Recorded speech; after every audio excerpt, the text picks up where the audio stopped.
The next step in our evolution. More powerful, more beautiful. I think I shall call him Adam. Nothing but wit to save the world. Save the world. Adam. Wit saves the world. Assemble. Let's do, Are we recording? Are you recording? I am recording on my end. Okay, well here. 1, 2, 3, 4, 5, 6, 7. You're supposed to clap. 3, 2, 1. How we doing, bud? I'm doing good, man. How are you? I'm good. You know what? Now that we're like efficient at podcasts, I'm Witte. I'm Adam. This is Adam and Witte Save the World. The podcast. The podcast. the long form movie review show. Sun is shining.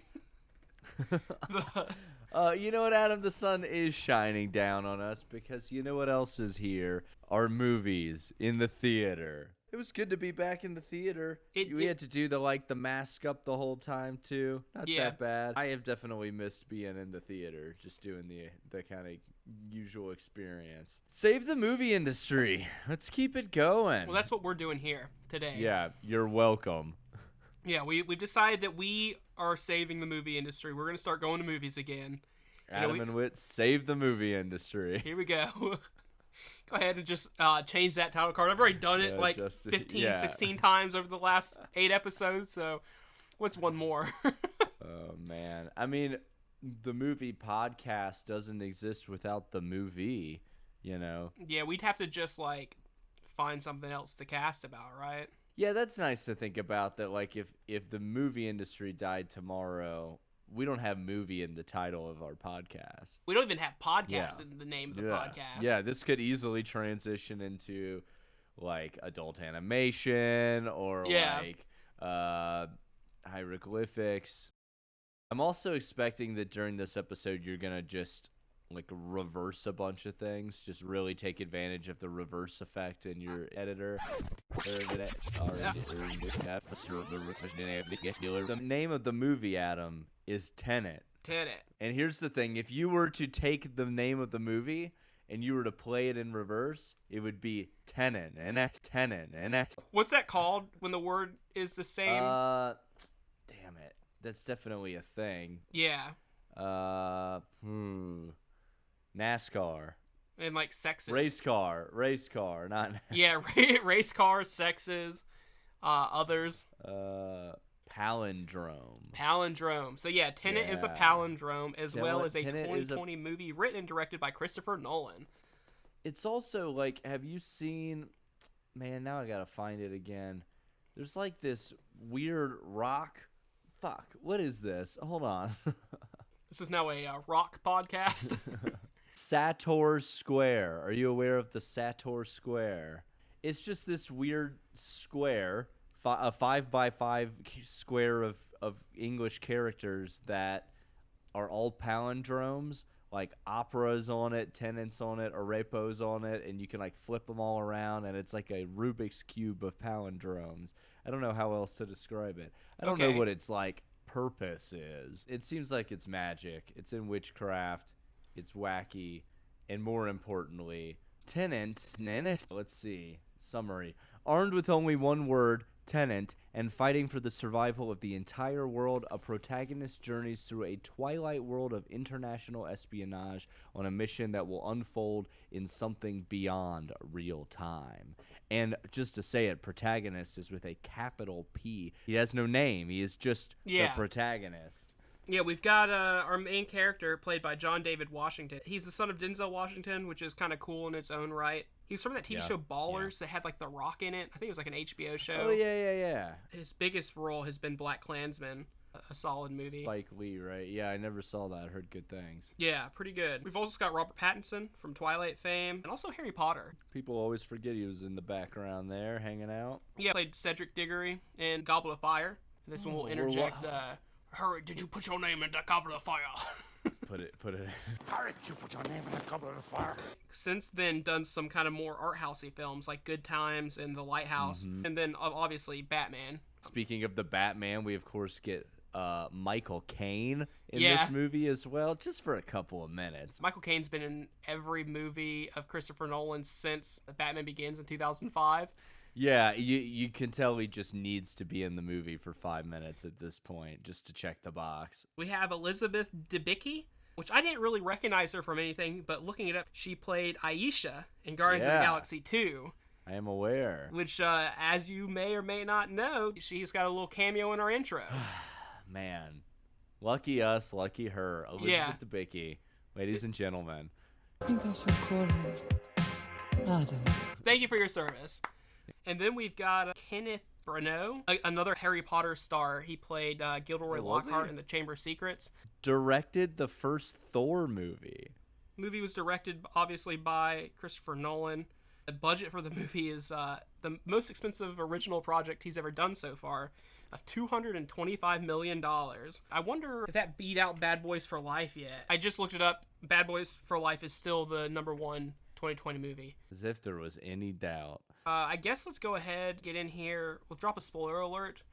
Yeah, spoiler alert. Also, Adam, we had an agreement before hitting the record button that we were going to take a shot, and we That's never true. did it. Let's So do I've it. got a shot here in front of me. Cheers. Bloody cheers. And I guess let's go ahead and drop a little warning. It's not so bad in the beginning. After about the first third, it gets a little worse. The movie does a lot of jumping around. This is like a time travel spy movie. There are parts where it's just like conversations are cut very short and dry. Like you need this for exposition, Right. but not. You don't necessarily like need the pleasantries of like an everyday conversation, I guess. And I guess you can put a lot of that into it's a spy movie sort of thing, so Yeah. they're kind of just giving you information as you need it anyway. But yeah, I mean, man, this movie is just exposition start to finish. Yeah, You know, pretty early in the movie they explain how the time travel works, and it's unique, right? It's Yeah. definitely its own kind of weird thing. I feel like I get this idea that Christopher Nolan comes up with like a scene in his head that's like difficult to film but interesting. Yeah. And he's just like, how can I make an entire movie based around this? I guess let's just go ahead and start off at the beginning of the movie. We actually get this Yeah, really what you sick got? heist-like intro at an opera house. Right. And I really love the opening scene. It's kind of, you're in an opera house and terrorists have come in and have started attacking, and they're looking for something. And you have our main character, the protagonist, in the van with a couple of other guys, and they're like, hey, it's time. And they wait for the SWAT team to pull up to see what kind of uniforms they have on. And they put on like the Velcro patch, like they've done this Right. before, obviously. You know, you definitely get like, all right, these guys know what they're doing, you know? Right, and that they are higher level than whatever else is going on there. Yeah. Yeah. And they the scene where they run in with the SWAT team, they go ahead and they're no one asks any questions. You know, there's a ton of them running in. And the way that they're at the door ready to breach, and when the breach happens, instead of running in the door, they just take off running down the hall to do their mission. And just like the movie immediately pops off, but like I don't know about you, I was 100% in from the start. Like I just like automatically felt immersed, like watching these Yeah, I characters mean, run through the halls. Like I really like the intro a lot. Yeah, we already mentioned that the movie kind of, once it starts, it never stops, but it really just starts kind of immediately. Yeah, I think you get like 2 like string plucks on like a violin before shots go off, you know, Yeah. like, and then the shots kind of And never it's an stop. intense scene, right? Like it's pretty well done. Yeah. And so they're on this like heist to find a spy that has been exposed, and he has some sort of artifact that they're looking for. They don't know anything about it. And so like them getting in there, they're having to fight the terrorist and the SWAT team to get this guy. And they find the guy and they find this weird box. And when they run out, they end up the van that they were supposed to be running back into has been commandeered by the terrorist group. Our boy, the protagonist, gets knocked out, and this is one of the first major cuts of just like time has obviously passed, but as the audience and for our main character, like you were here, now you're here. Right. He's being tortured, having his teeth ripped out, the protagonist, and he's able to like take this cyanide pill to get out of it. But whatever questions they're asking him, he's not answering. And he wakes up and the cyanide pill was a fake. The mission apparently was a test, but the terrorists were not, the people that grabbed him were not part of the same terrorist cell, apparently. And they were just after that weird artifact thing that they found. Yeah, the cyanide pill being a test kind of sucks. And they had to, like, apparently do a ton of surgery to, like, fix his mouth because Oh yeah, he'd been they ask so about beaten they up. talk about that at the beginning, like because they rip his teeth out, and then the immediate next scene he's got his teeth back. Again. Yeah. He's like, oh, I'm good up here. Yeah, cool. They pretty much just go ahead and, like, hey, by the way, this is also a big old spy movie, not just a heist movie. And we find out about a group named Tenet. They just tell us the code words that you need to know. And then the main character as well as the audience are basically just given like a PowerPoint presentation on how inverted entropy bullets work and like how the movie's gonna like here's the universe we're living in like Yeah, you find out in the beginning that there are inverted bullets that are inverted items, but mainly bullets that work reverse in time. So the whole time I'm thinking like, and again, this is only like a 5-10 minute scene at the very beginning of a movie. And I'm like, oh, there's just going to be a lot of like, almost like Wanted style where you've got like trick bullets, you know? Right. I was so confused by that too, because yeah, they really framed this like reverse bullet thing as being important. And I guess they do use that a little bit in the movie. Maybe it's just kind of a simple way to try and explain the It's whole like, thing. what, 20 minutes later, you find out that the inverted bullets are like nothing. You've got way bigger issues when you start getting into inverted people and inverted vehicles, and like it feels like this exposition in the beginning feels so important, and it's not long after you find out, oh, this is only like a very minuscule. Yeah, I got a crack at it. It just felt so set up for the audience. Like they're literally in a firing range, just like here's how inverted bullets work. Yeah, you know, just guiding you through it. Very video game tutorial. Yeah. Again, in the beginning, the first third of the movie, we're just meeting characters, right? Like, we meet Michael Caine. We've met this scientist. Right. I don't think really pops up again. We meet, like, an arms dealer. That's where the bullets came from. Yeah, we're come to find out he, like, attacks this guy, which he actually has this, like, weird, like, slingshot technique that he gets from our boy Robert Pattinson, whose name I think is Neil the Handler. And, like, the Handler, I guess most of these people...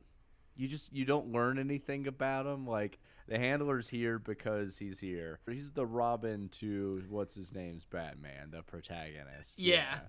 We start talking to this arms dealer. We find out she does the hand signal thing. We're about to kill her husband, and she kind of walks up and is just like, oh, by the way, I'm Tenet. Yeah, or at least she's aware of it. It's a little confusing. Like, she's instantly kind of a friend.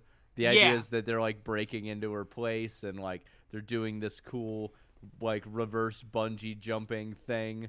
It's kind of neat. They like fly up the side of her building, and they're not looking for her, they're looking for her husband. Yeah, they think it's her like husband. She like uses her husband as like a mask to be the so something about like living in a man's world sometimes has its perks. Yeah. And having a man like, be your front you man. never see the husband again. It's all her from here on out. Yeah. So she kind of gives us for now the rest of the exposition after the Michael Caine stuff of just kind of like, there's a Russian oligarch named Andrei Sato. He's got a wife named Kat. The idea is that they're trying to get a hold of this Russian oligarch. Yeah. They're like implying that he has like potentially some means of like communicating with the future. Yeah. Which leads me into a conversation that I have been very excited to have with you since I watched this movie. What you got? So, it's said a couple of times, but it's around this time she mentions that there is like World War III is about to happen, right? That there's a Cold War that is starting and it's going to lead up to World War III. And she goes, there's a Cold War. And he goes, oh, nuclear? And she goes, oh, no. And so in the beginning they don't say it. And it's another time where that comes up where I think it may be Robert Pattinson ask the protagonist, and he goes, "Hey, like, what's happening? I already know enough, that you should have to kill me. Go ahead and just give me the rest if you're gonna have to kill me." And he's like, "There's a Cold War happening. It's leading up to World War III." And Robert Pattinson goes, "Is it nuclear?" And the protagonist goes, "No, temporal." Another thing that I've recently been watching where the temporal Cold War is happening is in the first 2 seasons of Star Trek Enterprise. Man. Which happened in 2000. And it's just the entire time, I'm like, so this entire plot of the movie is basically Star Trek Enterprise, Is season 1 and 2. basically a rip-off of Star Trek Yeah. Enterprise. I had not put that together, but I love it. And that's the whole thing, is there's a person in the future sending back items and information to start a temporal Cold War, which will then end society to better help the future, which is the exact plot of this movie.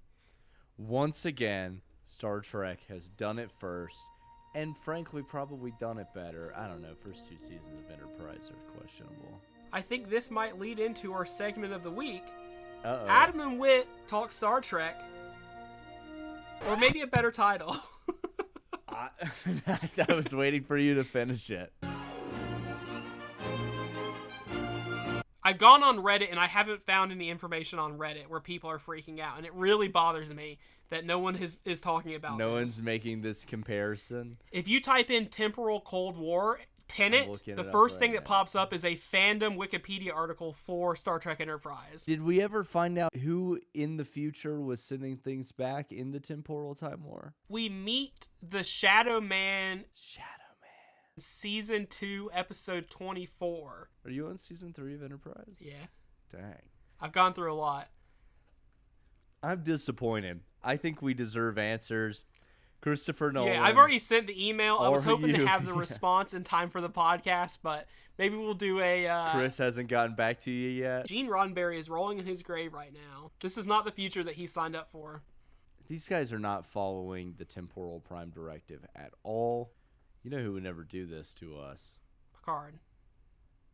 Yeah, Picard, obviously, but I was talking about our old pal Bloom. Dang, Bloomhouse, yeah. Well, that's why we're a Bloomhouse patent-pending podcast. All right, look, we got to talk about this movie, but I want to put a pin in this. We haven't gotten to the end of this, but that's another reason why I like this movie as much as I did, is because of... I liked the interesting take on time travel and all the talk of paradoxes, and, like, we have a couple of more heists that come up. We've got a really sick airplane hangar heist with an airplane full Ooh, of that's gold that's good. got to run into a building. They are trying to get a hold of the counterfeit Goya painting Yeah. so that they can coerce the wife into getting them a connection with creepy oligarch man. Yeah, Andre And- Sator. Yeah, Sator. They're doing so by ramming a plane into the building that houses the artwork. Yes. That's when we first run into our first inverted man. You see this weird kind of door thing that opens up, and 2 men run out, one inverted and one non-inverted, which you don't really know at first that they're inverted. He kind of just is pulling the shots out of the wall. Right, because at this point in the movie, we have seen the inverted bullets, but we haven't seen much yet. Yeah. We And just so- know that there's 2 men, right? Yeah. So far, 2 guys come out. Neil, the handler, chases one, and our protagonist is kind of fighting the other. And we see that Neil rips off the mask of one of the guys, but then the guy kind of gets away. You know, without the movie giving anything away, it's pretty implied that, like, Neil saw something that led him to There's let definitely the guy like go. a "whoa, what?" moment. Yeah, you know? well, and we know we're watching a time travel movie, so it's just like it's unfortunately like not a twist that's given away, but it's just like, okay, we know we're gonna have to revisit this this is later. coming Yeah. back for sure. During the fight with the protagonist and the inverted man, Neil kind of stops him before he shoots the guy in the head. He's able to be like sucked out backwards through this door. The guy he is fighting just somehow is just like, it looks like he got blown through the door, but in reverse, right? Yeah. Like we just are seeing things that from like a physics perspective, obviously, are not realistic anymore. Right. Because the fight, there's some of that in the fight scene. He's like fighting this guy and wrestling him around in the hallways, and the guy will like occasionally like just fly around in the wrong direction. Yeah, a or little like bit. the gun Yeah. will go flying off and like come back Right. and stuff like we, that. We do see a couple bullet fires, right, where there are bullet holes already in some glass, and we see them, you know, as soon as the fight starts, the guy kind of fires a gun in reverse. Yeah. Yeah. This is where it starts, again, feeling more of like the need of a montage to to review some of this. So I'll just kind of like start hitting some points, and then we'll just kind of. What you got? Go for it. So we get this storage heist. Kat introduces us to Sator, we get a kind of weird thing where we meet Sator, and he's going to kill us, basically. He says, hey, Not a fan. you got to stop sleeping with my wife. You're going to die tonight. And he says, he asks him, how do you like opera? And so it then cuts, again, because the movie starts cutting pretty quickly, but we're now going on this weird, futuristic, high-speed boat thing where you've got to be strapped in for this boat race because you're going so fast. Yeah, that must be like a real thing that Christopher Nolan just wanted to film really Yeah, badly. like he's never done it, really wanted a free ride. Yeah, some like competitive sailboating thing where it's just like, it's so strange. It's one of those things that like only works in a Christopher Nolan movie, and you just have to kind of take scene by scene that it makes sense, because the protagonist has met this woman and is like kind of friends with her, but also kind of blackmailing her. And the husband threatens to kill him, and then all of a sudden is like, let's chat tomorrow on the boat. Seems to actually be really enjoying it and kind of liking the company of Sator. He's getting the information he needs. And Kat, the wife, decides to unstrap Sator on their trip, and he gets thrown out into the ocean. And the protagonist is like, no, I still need him. So goes back and actually saves his life. And so that's when Sator says, he thanks him for saving his life and says he's going to use them to steal this plutonium. It cuts again, but we get this Fast and Furious style, like, armored truck heist. It's a cool scene. Like, they get, like, 4 different trucks, and he specifically says, like, they can't be the same truck. Yeah, and, like, names off the kind of trucks he wants and everything. He specifically wants a fire truck. I feel like at around this point in the movie as well, Sator kind of explains to the protagonist that, like, he's been kind of wrapped up in this since he was younger. He was like on some terrible job, I think like cleaning up radiation or something like that. Yeah, there was like a big, like almost like a Chernobyl like explosion. He went and found, like, it just shows him finding like a suitcase with like a bunch of gold and like a note specifically to him, and it's like a message from the future reaching out to him. Yeah. We have this truck heist. It goes kind of without a hitch. It goes kind of perfectly. But then we see a truck coming backwards at them as they're getting away. We see the car crashed on the side of the road, and then as they get closer to it, it uncrashes. But then we see Sator coming at them in a backwards vehicle, and he has like a breathing apparatus of some sort, and he's got Kat, and is just basically like, throw me the package. Neil doesn't want him to do it, but the protagonist does it anyway, throws it, waits for this car to come, and he like bounces it off the hood of the car to have it get into there. But you find out pretty quickly the protagonist hid it in the glove compartment and everything's fine. Yeah, things are starting to get confusing, right? They're just starting to do things where they're showing you these complicated scenes, and you know that later in the movie they're going to show you the scene kind of in reverse from the other perspective. Yeah. So you're seeing all these scenes, these really confusing scenes, but you're kind of just bearing through it because you know that the payoff is going to come in the back half. We've got Sator, he's got the protagonist and Kat, but he's on one side of the mirror, and he's like asking questions, and you can't understand what he's saying, but it's being played over the speakers, and you realize he's talking in reverse. And that's when we realize that not only is there inverted items, but there's also an inverted dimension, which kind of runs simultaneously to ours, but in the opposite direction. And that's how there's able this to transport machine these at the end of the room that you can basically jump in. And they have a thing called the turnstile. Yeah. Which is like that weird door thing that we saw earlier at the like weird airplane hangar. Kat gets shot with an inverted bullet, which they kind of hint in the beginning that that's like a bad thing, but we don't really know why. Apparently it like puts your body in like temporal flux. Yeah, and maybe, they imply some kind of tiny problems with just the inverted items kind of coexisting with non-inverted items. They talk about how everyone's got the face masks on because you can't breathe inverted oxygen, or if you're inverted, you can't breathe non-inverted oxygen. Right. So you've got to like bring that with you. So maybe that's kind of part of it, is just having an inverted bullet go through you is just, screwing with you on a weird molecular level or something. A team comes in and saves the protagonist right before he's supposed to be killed. It's a team known as the Tenet Agency. Basically, it's a group of military soldiers that are trained to time travel. The soldiers basically explained to him that he was screwed by what they call a temporal pincer maneuver. Yeah. That he's like getting attacked from both sides, but instead of getting attacked from both sides physically, Sator is hitting him from the past and the future. It kind of makes your head hurt a little bit. I love it. Protagonist really badly wants to be inverted. He says it's because he wants to use inversion to save Kat. Yeah. They basically imply that she has a much better chance of living if they invert her. He's back in time now. They're giving him like kind of a tutorial again. They're showing him the face mask.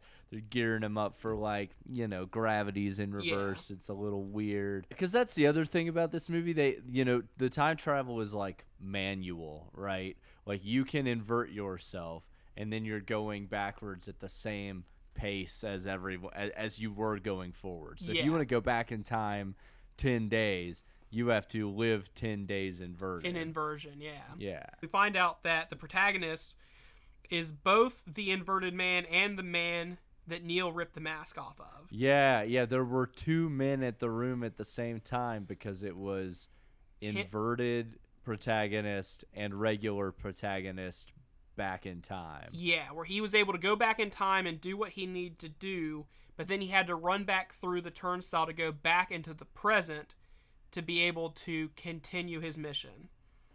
Which is great, because if you're paying attention, it means that it worked. Because we've already seen it. We decide to go meet up with the arms dealer again and kind of tell her, like, hey, you set me up. Like, the guy's not looking for plutonium, he's looking for these artifacts.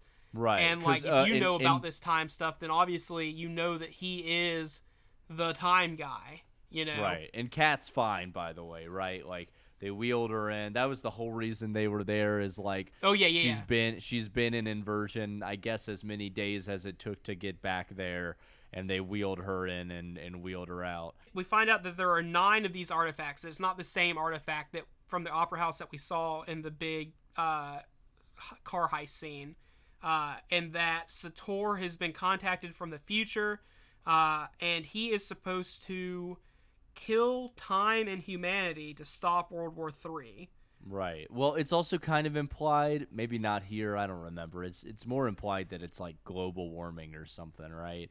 Like they say that they're like, why would these people from the future want to destroy the world? Yeah, and it's like, they say something about like the lakes or the oceans are overfilling. The oceans have risen, and that effectively they're saying like, maybe blowing up the past will destroy everything. Maybe it won't, but like they're kind of willing to take that chance. And that's where we start questioning the grandfather paradox. If you go back in time and kill your grandfather, then do you stop existing? Right. Or because you have lived your present, that then starts like has that always happened?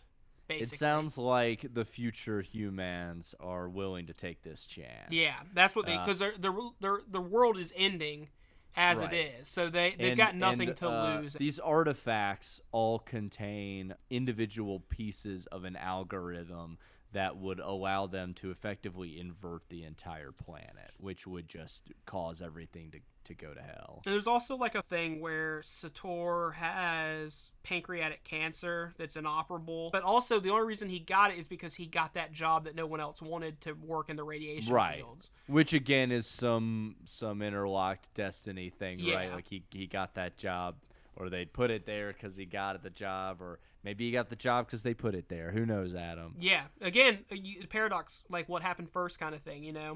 But basically, when he dies, it triggers the ultimate inversion. Dead man switch on him, yeah. Yeah, once he has all the pieces.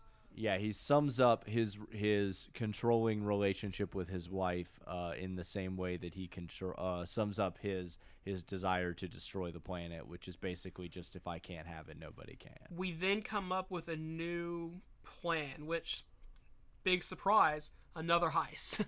It's a time heist. The ultimate temporal pincer maneuver. Yeah, we've got 2 teams, red team and blue team, because, why not? One inverted, one regular, both giving info to one another to help each team. So basically, something happens here, go ahead and let this team know because they can help prevent that from happening and vice versa. And the red team, blue team thing is helpful because this is like more than any scene in this movie you've got big masses of people moving one way or the other. We're in like side Halo by big side. team battle. At the same time, they sent Kat previously, way back in time. So she is now. She talked about earlier in the movie how she had this like weird moment with Sator that felt like he actually cared about her. It's supposed to be the perfect day. Yeah, the time that they believe is when he would want everything to end, knowing that he can move forward and backward in time as he pleases. Her mission is to go back in time to keep him busy while they go back in time, and they're going to snatch all 9 pieces of the artifact, which are time bomb or something. Yeah, anything bad goes wrong, it gets buried underneath like a ton of earth, basically. Right. There's no way to get it, but it can still go off. Get it. Yeah. Our protagonist and the main soldier of Tenet are part of this team, and they're supposed to be going underground it's to like Aaron Taylor Johnson, right? It's like Quicksilver. I did not recognize him in the movie. His name's Ives in the movie. But yeah, so the two of them are going underground. They get to this area where they get inside this cage, and they're like 5 feet from the mission. And they can't get the door unlocked. Just kind of, I don't know, it's just so funny that they're able to do all this stuff. They conquered time travel. Right. They can't figure out how to get this door just unlocked. Locked outside this like small metal fence, yeah. Yeah, so they're trying to figure that out, and the like main Sator helper is there. Henchman number 1. And pops he shoots Ives, main Tenet guy. And right before he shoots the protagonist, we realize there's a guy laying on the ground, and he's got that red keychain on his backpack. So right before the protagonist gets shot, this body that we think is just on the ground that we're trying to reach to get maybe like a knife or something out to figure out how to open up this gate, gets up and takes the shot that the henchman is about to do, to take on. Super last minute. It's confusing and surprising all at once. Yeah. Basically, some guy has sacrificed himself to prevent our protagonist, from being killed. We're able to get the gate open, grab the thing, but cut back to Kat. She cannot deal with her husband. The husband is kind of just... I think he's kind of started to catch on, right? I can't remember what she says, but he seems to... He's starting to be kind of too cocky. Yeah. And he takes out the cyanide pill and is basically saying like he's going to kill himself. So instead of her stopping him in any way, because she's pretty convinced he's going to kill himself, I think she says something like, "I can't let you think you've won." And she takes out a gun and shoots him. Yeah, it's that thing where it's like you're just waiting for the dead man switch to actually blow. You see the protagonist and Ives kind of down low. They don't really know what to do. The building is collapsing around them. And all of a sudden they see this there's like a huge opening above them and a rope drops down. They grab onto it and it's Robert Pattinson. And he apparently was inverted, went back, reverted. He's been jumping all around. Yeah, you see him like get inverted, go uninverted. Robert Pattinson is able to pull them up. They have the 9 pieces of the artifact. They're able to stop the countdown from happening despite Sator being killed. Kind of just have this moment at the end where whoever has set up Tenet has said once the mission is complete, everyone involved has to die because no one should know about this power. They split up. It's the protagonist, Robert Pattinson, and Military Man are just kind of in the aftermath. And yeah, they're like, we need to split up these 9 pieces equally amongst us, go hide them, and then blow each other's brains out. And they do have like a kind of agreement, like you should be able to do that on your own terms. Like, I'm not going to watch you. Get out of here. We kind of find out some interesting things that I can't really tell if they're trying to set it up for a sequel or not, but I mean, I guess they could, but also it's a time travel movie, so you can talk about the future and it not matter. Robert Pattinson lets us know that the protagonist hired him years ago, before the protagonist that we know met him. Effectively, the protagonist is the leader of Tenet, and Robert Pattinson describes this mission as kind of the end of like a long friendship they've had. Yeah, because you realize that as Robert Pattinson is walking away, he's got a red keychain on his backpack. That he's been the guy who keeps slowly popping up, saving your life. He took the bullet to the head. Yeah, for sure. So effectively is dead. And Robert Pattinson, the whole movie, has very much had this this idea of everything's locked in, you can't change anything. So he kind of walks away with this implication of he knows that he's going to die right now. They definitely could do a sequel and like easily bring back Robert Pattinson because it's just his past self from his perspective. Yeah, there is like a fun little ending where he can't really be around Kat anymore because he's kind of got to be in hiding, and then also do the rest of his Tenet stuff to figure out who's sending the stuff from the future, and kind of like solve that mystery.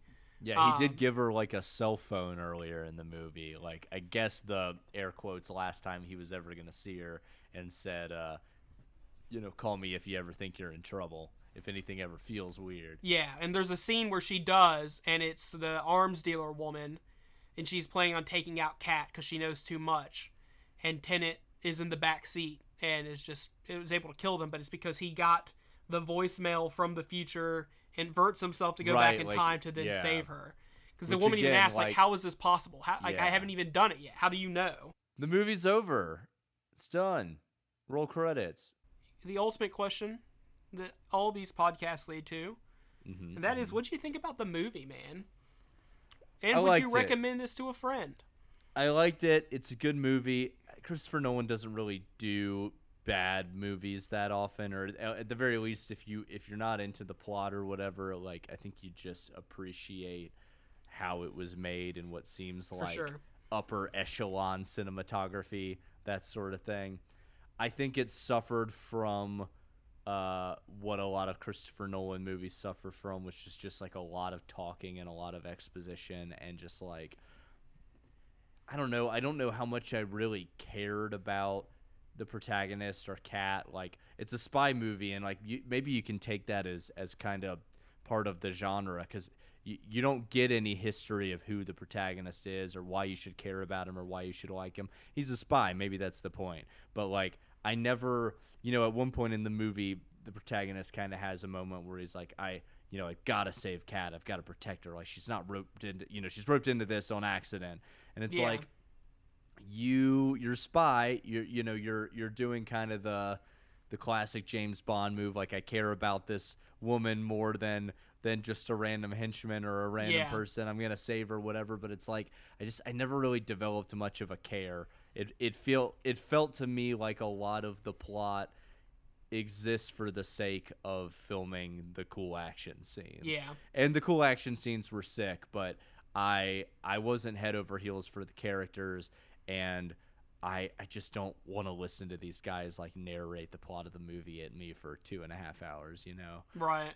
So good, not great from my side. I'd say give it a watch. It's a good movie, and I think at the end of the day, at least you're going to appreciate some cool visuals. I really enjoyed it. Your boy just loves time travel stuff, and like anytime that you have to like think about paradoxes and things like that, especially if it's done well or like in an original way. In the beginning, I couldn't tell if I was upset that the bullet thing wasn't as big a deal as they made it in the beginning, but I think I kind of liked that. Not enough wanted. Yeah, I didn't want it to be wanted. Because it didn't really make sense that, like, I was trying to think, like, do you have to just find bullets that have been shot and left in places? I know, like, yeah. What makes...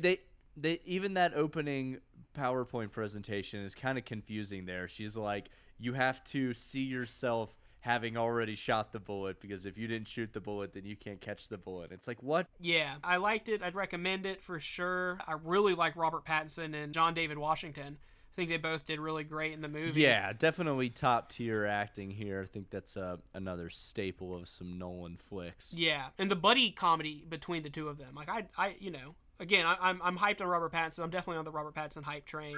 Again, the movie is a little bit of a mess on paper, but I think it works for what it's doing. And again, I mean, I'm a guy who loves James Bond movies and loves time travel, so this movie is made for me, right? Yeah, good stuff. A little clunky, but I certainly wouldn't call it a bad movie by any merit. Yeah. Quality flick, Adam, and you know what? It was just nice to get back out there. I believe this is the first movie we've recorded that we saw in theater. Is that right? This is a COVID-themed podcast from the top, I think. That is, yeah. This is the only movie that we've done so far that we've seen in theaters, for sure. Ooh, better late than never. So yeah, end of the episode. I just thought, this movie's all about time travel. It's all about inversion. Mm-hmm. If there's anything that you could go back and change, what would that be? Oh man, I mean, there's so many things, right? You could go see Jesus on the cross. You could try and maybe raise a baby Hitler into devoting more time to his Maybe art being career. a cooler guy. Yeah. If I had to make one decision, though, Adam, Yeah, the most important thing. you remember when we named the podcast? Yeah, Adam and Witte Save the World. Hey man, so this like movie podcast or like, long form movie review show that we're doing, I've been trying to come up with some names. Right now I've got like Adam and Witte Save the World. I mean, we could also do like Witte and Adam Save the World. What are you feeling? Yeah, the second one. Dude, what are you doing? We're in the middle of an episode. Why is your alarm going off? I was just dreaming of changing the past.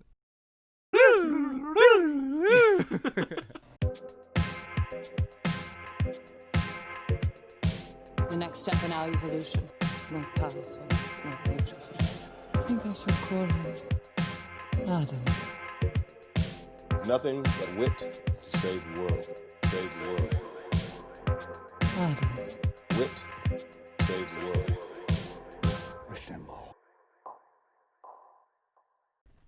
Thanks for listening. Don't forget to vote, and